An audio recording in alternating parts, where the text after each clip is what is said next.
मी कुंदन हाते. Transit treatment centre ही जी संकल्पना आहे ती भारतात पहिल्यांदा आम्ही 2012 पासून आणली. आणि ट्रान्झिट सेंटरचा मूळ उद्देश आहे की जखमी जे काही वन्यजीव आहेत, पक्षी असो, प्राणी असो किंवा सरपटणारे प्राणी असो, त्यांच्यावर उपचार करणे हा. आता या संक्रांतीच्या काळात बरेचसे पक्षी मांजामुळे, म्हणजे नायलॉन मांजा ज्याला आपण चायनीज मांजा म्हणतो, त्या मांजामुळे जखमी होतात. आणि जखमी झाल्यानंतर त्यांना या उपचार केंद्रात आमच्या आणलं जातं. डॉक्टर्स त्यावर सगळे उपचार करतात. तर हे जवळपास बऱ्याच वर्षापासून सुरू आहे. आणि दिवसेंदिवस या मांजाचा वापर जो आहे तो बंद न होता वाढत आहे. म्हणजे याचा धोका जो आहे तो पक्ष्यांना तर आहेच, पण त्याचसोबत मानवाला सुद्धा आहे. आणि या सेंटरच्या माध्यमातून आमचं नेहमी प्रयत्न असतो की जनजागृती ही फार महत्त्वाची आहे. पोलीस विभाग किंवा महानगरपालिका किंवा इतर बऱ्याचशा स्वयंसेवी संस्था आहेत ज्या या कार्यात काम करत आहेत, जनजागृतीचं काम करत आहेत.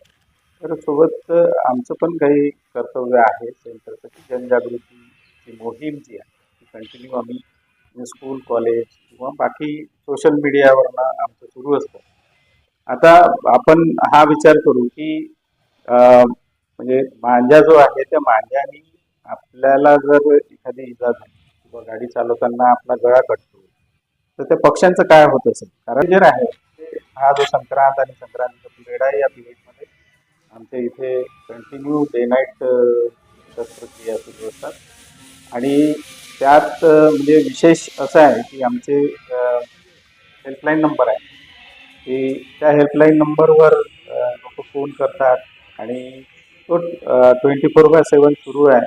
हे सेंटर पण 24/7 सुरू असतं की त्या म्हणजे कोणी फोन केला तर आमची टीम लगेच जाऊन त्या पक्षाला एक लटकला असला मांजाचं काढतात किंवा मग कोणाच्याकडे काढून ठेवलेला असला तर घेऊन येतात उपचारासाठी. तर ही सगळी जी प्रक्रिया आहे या प्रक्रियेमध्ये स्थानिक जे नागरिक आहेत त्यांचा पण प्रतिसाद मिळणं फार आवश्यक आहे. माझी एक पर्सनल सगळ्यांना अपील आहे की बाबा तुम्हाला कुठलाही पक्षी जखमी दिसला किंवा संकटात दिसला तर कृपया सेंटरच्या हेल्पलाईन नंबरवर फोन करा आणि आम्ही नक्कीच तुम्हाला प्रतिसाद देऊ. आणि आमच्या परीनं जे काही होतं ते आम्ही त्या मुक्या जीवासाठी करू. मैं डॉक्टर राजेश फुलसुंगी, मैं ट्रांजिट ट्रीटमेंट सेंटर में as a veterinary officer work कर रहा हूँ। यहाँ पे अभी जिस तरीके से संक्रांति का सीज़न अभी शुरू हुआ है, तो यहाँ पे धीरे धीरे करके भाई हमारे पास में बर्ड्स की पेशेंट्स अभी बढ़ते जा रहे हैं, जो कि इसमें से मैक्सिमम बर्ड्स ऐसे हैं जिनको मांजा की वजह से इंजुरी हुई। अब ये मांजा में दोनों प्रकार के मांजा है, एक तो नायलॉन चाइनीज मांजा जिसको हम बोलते हैं वो भी है, और साथ में जो ग्लास कोटेड मांजा होता है वो भी है। इंजुरी दोनों मांजा से होती है, लेकिन नायलॉन मांजा इस तरीके से हानिकारक है कि नायलॉन मांजा डिसइंटीग्रेट नहीं होता है एनवायरमेंट में नेचुरली, क्योंकि वो एक सिंथेटिक मटेरियल है। वहीं जो ग्लास कोटेड मांजा है वो डिसइंटीग्रेट हो जाता है कुछ टाइम के बाद में, उसमें पानी वानी पड़ता है या वेदर की वजह से भी। अब इंजुरी इस तरीके की होती है बर्ड्स में कि उनका एक पेटेजियल लिगामेंट होता है जो बर्ड के पूरे विंग को कनेक्ट करता है एक साथ। अगर वो पेटेजियल लिगामेंट अगर कट हो जाता है तो बर्ड उड़ नहीं सकता, वो एक तरीके से वो अपाहिज हो जाता है। अब हमारे पास में जो बर्ड्स आते हैं, अगर बड़ा बर्ड है, अगर ईगल है, तो उसका पेटेजियल लिगामेंट लोकेट करने में इजी होता है, हम उसको वापस से सिल भी सकते हैं, उसको सूचर करके वो बर्ड्स की जान बचा देते हैं। लेकिन कुछ बर्ड्स ऐसे भी रह सकते हैं जिनका पेटेजियल लिगामेंट इतना डैमेज हो जाता है कि इररिपेरेबल इंजुरी रहती है उसके अंदर में। तो ऐसे बर्ड्स को फिर लाइफ लॉन्ग फॉस्टरिंग की जरूरत पड़ती है या तो हमारी केयर की जरूरत पड़ती है, क्योंकि ये फिर वापस से ये नेचर में उड़ नहीं सकते, ये एक तरीके से लाइफ लॉन्ग के लिए अपाहिज हो जाते हैं।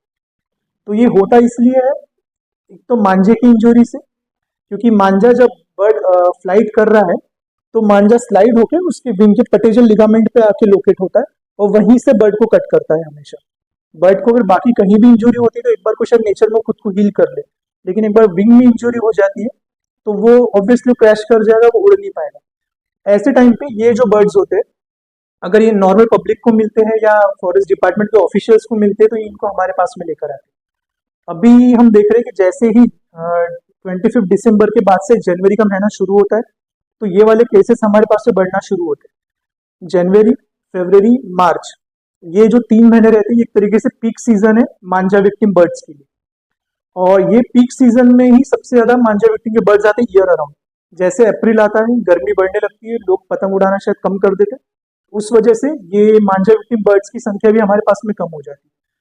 फिर इसके बाद में ये वापस से पीक पीरियड आता है अगस्त के मंथ में। अगस्त में ऑब्वियसली उस समय 15 अगस्त आता है, तो उस समय में लोग फिर से पतंग उड़ाते हैं और इस तरीके के केसेस हमारे पास में फिर से आना शुरू हो जाते हैं।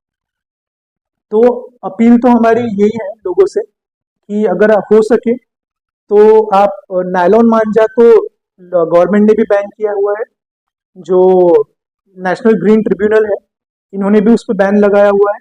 अगर आप नायलॉन मांझा अगर आप यूज भी करते हो तो वो इलीगल है, उसके लिए आपको जेल हो सकती है, आपको जुर्माना हो सकता है। और साथ में ये बर्ड्स के लिए भी हानिकारक है और सभी को पता है कि ये लोगों के लिए भी उतना ही हानिकारक है।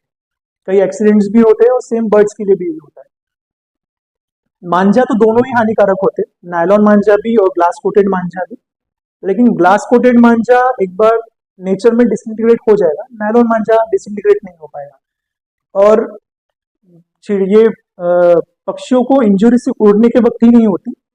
अगर ये मांझा किसी पेड़ पे फंसा हुआ है और नायलॉन मांझा है तो ये 2-3 महीने तक डिसइंटीग्रेट नहीं होगा, उसकी थिकनेस में कोई फर्क नहीं पड़ेगा, ये मांझा वहीं पे वैसा ही रहेगा।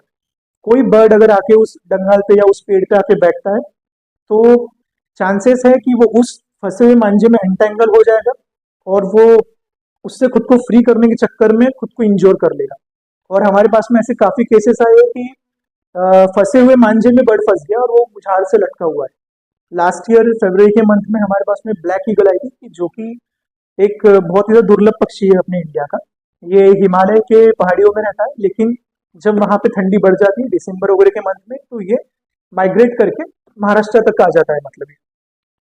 तो वो ब्लैक ईगल मांझे में फंसा हुआ था, उसकी भी प्रॉब्लम सेम थी, पटेजल लिगामेंट कटा हुआ था और विंग में इंजुरी थी उसका। लेकिन पटेजल लिगामेंट डॉक्टर्स को उस समय मिल गया, उसको बहुत अच्छे से सूचर किया गया। रिहेबिलिटेशन के लिए वो बर्ड हमारे पास में 4 से 5 महीने तक रहा।